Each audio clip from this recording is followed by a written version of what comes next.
नमस्कार। आज का हमारा टॉपिक है शेयर बाजार। एक ऐसा नाम जो सुनने में तो बहुत बड़ा लगता है, लेकिन हम इसे आज एकदम आसान और साफ सुथरे तरीके से समझेंगे, एक एक करके। तो चलिए शुरुआत एक सवाल से करते हैं।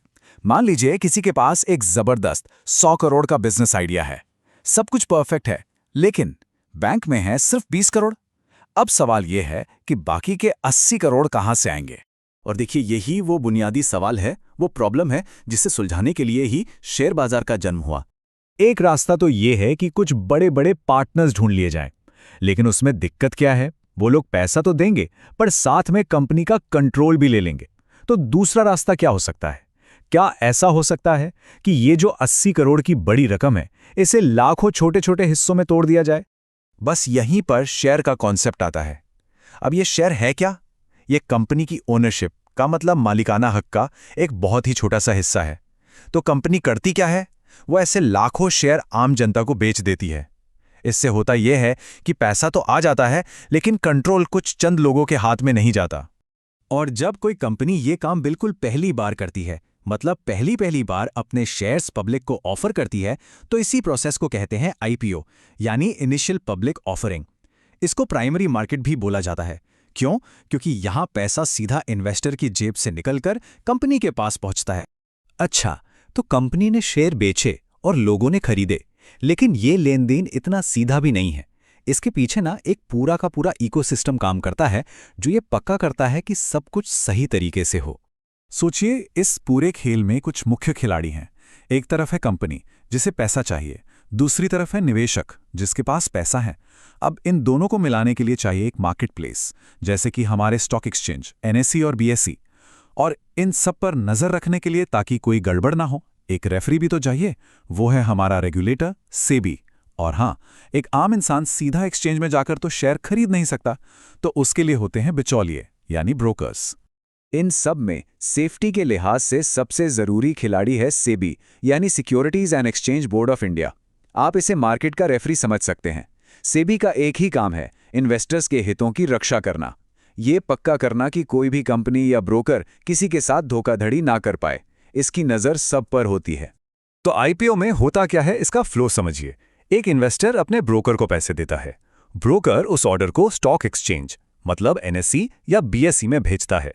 एक्सचेंज सारे ब्रोकर से पैसा इकट्ठा करता है और सीधा कंपनी को दे देता है। अब कंपनी क्या करती है? वो इसके बदले में शेयर्स इशू करती है एक्सचेंज को। एक्सचेंज वो शेयर्स ब्रोकर को देता है, और ब्रोकर उन शेयर्स को इन्वेस्टर के एक खास अकाउंट, जिसे डीमैट अकाउंट कहते हैं, उसमें डाल देता है। मतलब पूरी प्रक्रिया एकदम कंट्रोल्ड है।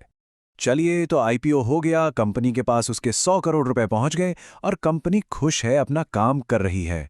लेकिन उस इन्वेस्टर का क्या, जिसके पास अब वो शेयर आ गया है? वो शेयर का क्या करेगा? और यहीं से कहानी में एंट्री होती है सेकेंडरी मार्केट की। अब देखिए, प्राइमरी मार्केट में तो पैसा कंपनी के पास गया था, लेकिन सेकेंडरी मार्केट में कंपनी का कोई रोल नहीं होता। यहां पर जो भी खरीद बिक्री होती है, वो इन्वेस्टर्स के आपस में होती है। एक इन्वेस्टर दूसरे को शेयर बेचता है। और यही वजह है कि शेयर की कीमत हर पल ऊपर नीचे होती रहती है। यह बिल्कुल किसी सब्जी मंडी जैसा है। अगर किसी शेयर को खरीदने वाले बहुत ज्यादा हैं और बेचने वाले कम, तो जाहिर है उसकी कीमत बढ़ जाएगी। और अगर बेचने वाले ज्यादा हैं और खरीदने वाले कम, तो कीमत गिर जाएगी। सिंपल डिमांड और सप्लाई का खेल है। ठीक है, तो अब ये तो समझ आ गया कि मार्केट काम कैसे करता है, पर सवाल यह है कि इसमें हिस्सा लेने के तरीके क्या हैं। मोटे तौर पर देखें तो दो मेन रास्ते नजर आते हैं।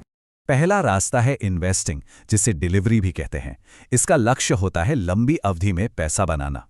इसमें कोई किसी कंपनी का शेयर खरीदता है और उसे होल्ड करता है, मतलब अपने पास सालों तक रखता है।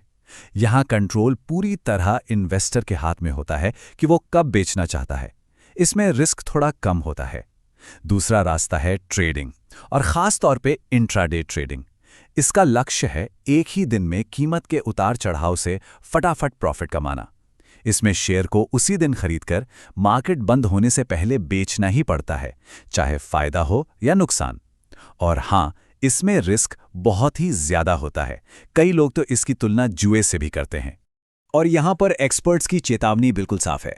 जैसा कि खान सर ने भी बताया है, लगभग 80% लोग अपना पैसा इंट्राडे ट्रेडिंग में ही गंवाते हैं। क्यों? क्योंकि ये बहुत ज़्यादा रिस्की है और इसमें स्पेक्यूलेशन यानी सट्टेबाजी का एलिमेंट बहुत ज़्यादा है। तो अगर कोई इन सब बातों को समझकर ट्रेडिंग की जगह लंबी अवधि के निवेश का रास्ता चुनता है, तो उसका सबसे पहला प्रैक्टिकल स्टेप क्या होगा? शुरुआत कैसे होगी? इसके लिए 3 तरह के अकाउंट्स की जरूरत पड़ती है। पहला है बैंक अकाउंट, जहां से पैसा आएगा और मुनाफा जाएगा। दूसरा है ट्रेडिंग अकाउंट, जो ब्रोकर के पास खुलता है और जिससे खरीदने बेचने के ऑर्डर दिए जाते हैं। और तीसरा और सबसे जरूरी डीमैट अकाउंट। ये एक तरह का डिजिटल लॉकर है जहां खरीदे हुए शेयर्स एकदम सुरक्षित रखे जाते हैं। अच्छी बात यह है कि आजकल ज्यादातर ब्रोकर्स ये तीनों अकाउंट एक साथ ही खोल देते हैं। और डीमैट अकाउंट के बारे में एक बात जानना बहुत ज़रूरी है, जो इसकी सेफ्टी से जुड़ी है। ये अकाउंट सीधे सीधे सरकार की डिपॉजिटरी से जुड़ा होता है। इसका मतलब ये है कि कल को अगर ब्रोकर कंपनी बंद भी हो जाए तो भी शेयर्स पर कोई आंच नहीं आएगी। वो शेयर्स हमेशा इन्वेस्टर के डीमैट अकाउंट में पूरी तरह से सुरक्षित रहेंगे। तो अब जब हमने मार्केट के काम करने का तरीका और इसके जोखिम दोनों को समझ लिया है, तो एक आखिरी और शायद सबसे ज़रूरी सवाल पर आते हैं। ये सवाल नज़रिए का है। सवाल यह है कि शेयर बाजार को किस नज़र से देखा जाए? क्या इसे एक ऐसी मशीन की तरह देखा जाए जो रातों रात पैसा बनाकर दे देगी, या फिर इसे देश की बड़ी बड़ी कंपनियों की ग्रोथ में हिस्सेदार बनने का एक मौका माना जाए? यही नज़रिया सब कुछ तय करता है। पहला नज़रिया एक बहुत ही रिस्की जुए की तरफ ले जाता है, जबकि दूसरा नज़रिया देश की इकोनॉमी के साथ साथ धैर्य के साथ आगे बढ़ने का रास्ता दिखाता है। और शायद यही इस पूरी बातचीत का सबसे बड़ा सबक है।